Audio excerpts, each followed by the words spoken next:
Hello friend, स्वागत है आपका अपने चैनल लास्ट क्लास में। आज के इस वीडियो में संस्कृत के पाठ 8 करमवीर कथा के सभी महत्वपूर्ण ऑब्जेक्टिव प्रश्न हम आपको बताएंगे।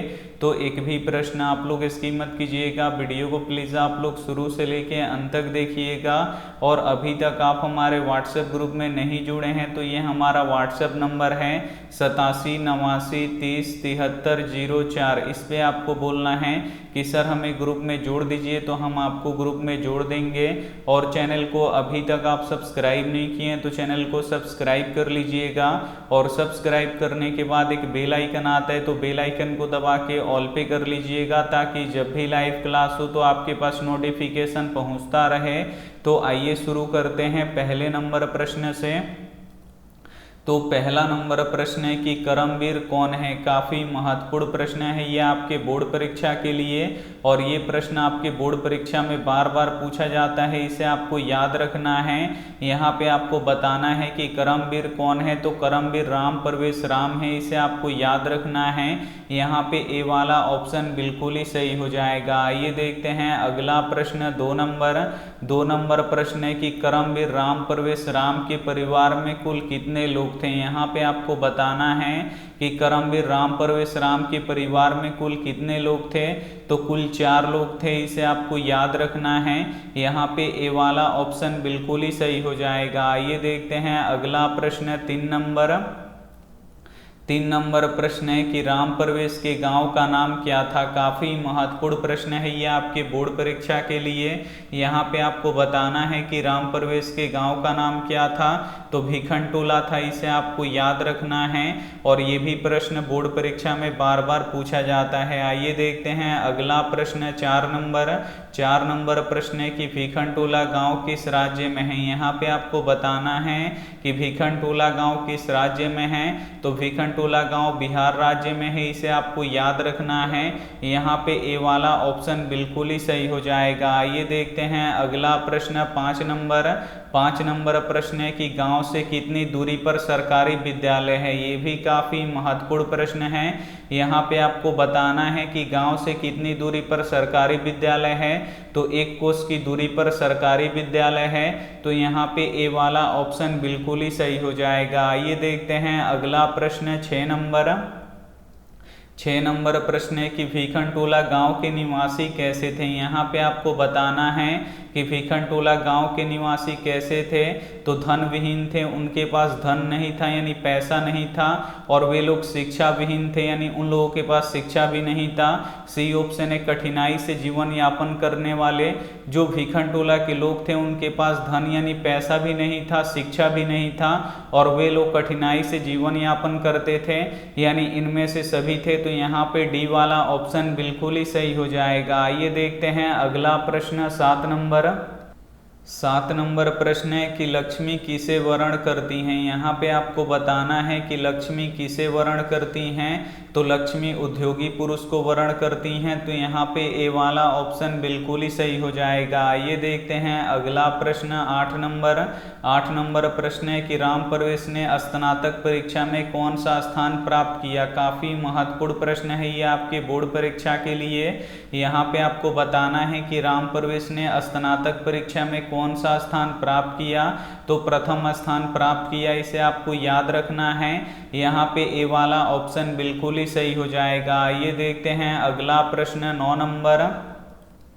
9 नंबर प्रश्न है कि छात्रों के लिए सबसे बड़ी तपस्या क्या है। यहाँ पे आपको बताना है कि छात्रों के लिए सबसे बड़ी तपस्या क्या है, तो छात्रों के लिए सबसे बड़ी तपस्या अध्ययन है। इसे आपको याद रखना है।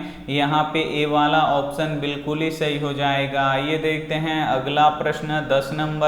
10 नंबर प्रश्न है कि भिखनटोला गांव देखने के लिए कौन आया। काफ़ी महत्वपूर्ण प्रश्न है ये आपके बोर्ड परीक्षा के लिए। यहाँ पे आपको बताना है कि भिखनटोला गांव को देखने के लिए कौन आया, तो शिक्षक आए। इसे आपको याद रखना है। यहाँ पे सी वाला ऑप्शन बिल्कुल ही सही हो जाएगा। आइए देखते हैं अगला प्रश्न। 11 नंबर प्रश्न है कि शिक्षक कैसा था। यहाँ पे आपको बताना है कि शिक्षक कैसा था, तो जो शिक्षक थे वे नवीन दृष्टि संपन्न थे, इसे आपको याद रखना है। यहाँ पे सी वाला ऑप्शन बिल्कुल ही सही हो जाएगा। आइए देखते हैं अगला प्रश्न 12 नंबर प्रश्न है कि बिहार का दुर्गम प्राय गांव कौन है। यहाँ पे आपको बताना है कि बिहार का दुर्गम प्राय गांव कौन सा है, तो भीखनटोला है, इसे आपको याद रखना है।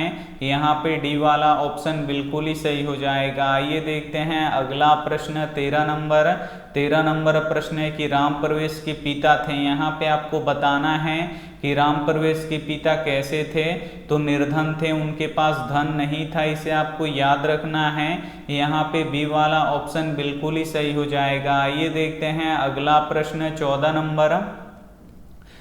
नंबर प्रश्न है कि राम प्रवेश का घर किस तरह का था। यहाँ पे आपको बताना है कि राम प्रवेश का घर किस तरह का था, तो राम प्रवेश का घर कुटिया का था, इसे आपको याद रखना है। यहाँ पे ए वाला ऑप्शन बिल्कुल ही सही हो जाएगा। आइए देखते हैं अगला प्रश्न 15 नंबर प्रश्न है कि करमवीर किसकी कथा है। यहाँ पे आपको बताना है कि करमवीर किसकी कथा है, तो करमवीर एक दलित की कथा है। यहाँ पे बी वाला ऑप्शन बिल्कुल ही सही हो जाएगा।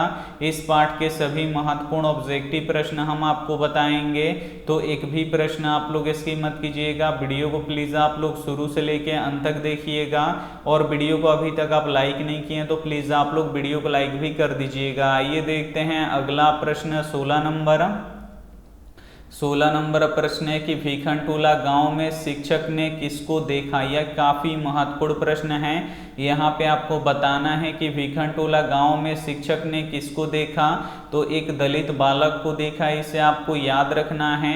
यहाँ पे ए वाला ऑप्शन बिल्कुल ही सही हो जाएगा। आइए देखते हैं अगला प्रश्न 17 नंबर प्रश्न है कि किस गांव में गरीब लोग रहते थे। यहाँ पे आपको बताना है कि किस गांव में गरीब लोग रहते थे, तो भीखनटोला गांव में गरीब लोग रहते थे, इसे आपको याद रखना है।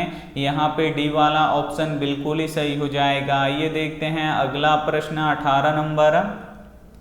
18 नंबर प्रश्न है कि करमवीर कथा से शिक्षा मिलती है। यहाँ पे आपको बताना है कि करमवीर कथा से किसको शिक्षा मिलती है, तो कर्म करने की शिक्षा मिलती है, इसे आपको याद रखना है। यहाँ पे ए वाला ऑप्शन बिल्कुल ही सही हो जाएगा। आइए देखते हैं अगला प्रश्न 19 नंबर प्रश्न है कि राम प्रवेश नौकरी में कहाँ सेवा कर रहे थे। यहाँ पे आपको बताना है कि राम प्रवेश नौकरी में कहाँ सेवा कर रहे थे, तो केंद्र प्रशासन में सेवा कर रहे थे, इसे आपको याद रखना है। यहाँ पे बी वाला ऑप्शन बिल्कुल ही सही हो जाएगा। आइए देखते हैं अगला प्रश्न 20 नंबर प्रश्न है कि राम प्रवेश के भाई बहन कितने थे। यहाँ पे आपको बताना है कि राम प्रवेश के भाई बहन कितने थे, तो राम प्रवेश के 2 भाई बहन थे, इसे आपको याद रखना है। यहाँ पे ए वाला ऑप्शन बिल्कुल ही सही हो जाएगा। और इस पाठ के सभी महत्वपूर्ण ऑब्जेक्टिव प्रश्न हम आपको बता चुके हैं, तो इसमें से जो भी प्रश्न आपको याद ना हो तो प्लीज़ आप लोग उसे नोटबुक पे लिख के जरूर याद कर लीजिएगा। और चैनल को अभी तक आप सब्सक्राइब नहीं किए हैं तो चैनल को सब्सक्राइब कर लीजिएगा, और साथ में बेल आइकन को ऑल पे दबा लीजिएगा, ताकि जब भी लाइव क्लास हो तो आपके पास नोटिफिकेशन पहुँचता रहे। और इस वीडियो को अपने दोस्तों के पास जरूर शेयर कीजिएगा ताकि उनकी भी तैयारी हो सके। तो थैंक यू फॉर वॉचिंग, मिलते हैं अगले वीडियो में, तब तक अपना ध्यान रखिए, मन लगा के पढ़ाई कीजिए। Take care and bye.